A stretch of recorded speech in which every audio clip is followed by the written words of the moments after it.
Is poor diet or wrong food choices causing your anxiety? Do you tend to feel bad after eating certain foods? Hi, this is Dr. Michael Bogart. I've been making videos about anxiety because it seems to me that lots of people these days are experiencing anxiety, and maybe now more than ever. As someone who has struggled with anxiety myself, I wanted to offer my experiences and whatever insights I've come up with for anybody who could be helped by them. And I've recently begun to recover from my misery, so maybe now is the best time for me to share. In this fifth video, I wanted to talk about diet and how it may impact anxiety. But before I do, once again, let me say that I'm not a medical doctor, nor do I have any medical or psychological credentials. I am a person, like many others these days, who has gone through a dark experience, so I'm not giving medical or nutritional advice. Yes, I have a doctorate, but it's in the field of education, and it's not medical. Well, I've told my story before, but for those who haven't watched my other videos, I will give you a thumbnail. On the night of July 3rd, 2020, I awoke in utter terror, feeling alone, unloved, and completely unable to make any kind of personal contact. This was purely in my head because I have the best of wives and a loving family and friends. My wife calmed me down after maybe 30 or 40 minutes, and I did go back to sleep, but I woke up early and I had a series of panic attacks the next day and for days afterwards.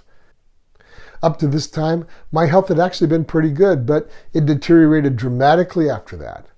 And for the past 2.5 years, I have suffered a series of physical problems that doctors simply can't identify the cause of.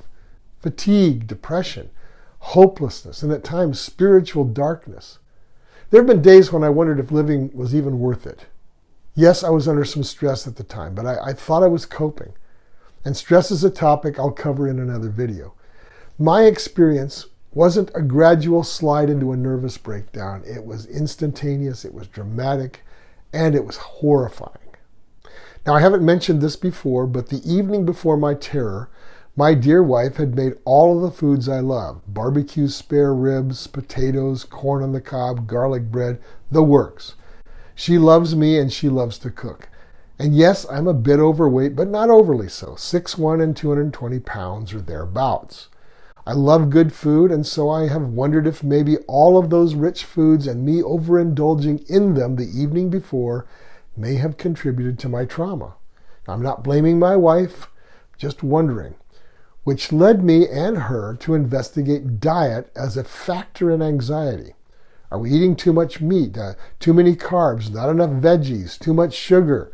Now, we aren't the only ones asking these questions these days. We have since altered our diet to include a lot more salad, less starchy vegetables, and so on. I've cut way down on sugar and processed foods. My glass of wine with food is down to maybe once or twice a week. Cheese is minimal, and gluten is gone. And I think I've developed a gluten intolerance at some point in my life lately, which is odd because I never had an ounce of trouble with it before. I'm a native Kansan, so wheat and gluten have been a big part of my life for a long time. Those changes seem to have helped. My research has led me to the conclusion, which others more qualified had already come to. Much of our 21st century food is either deficient or in some way compromised. My wife and I have a friend who's a retired dietitian. And she has come to the conclusion that after doing her own research in recent months, she believes that she has unwittingly been part of the problem in her career.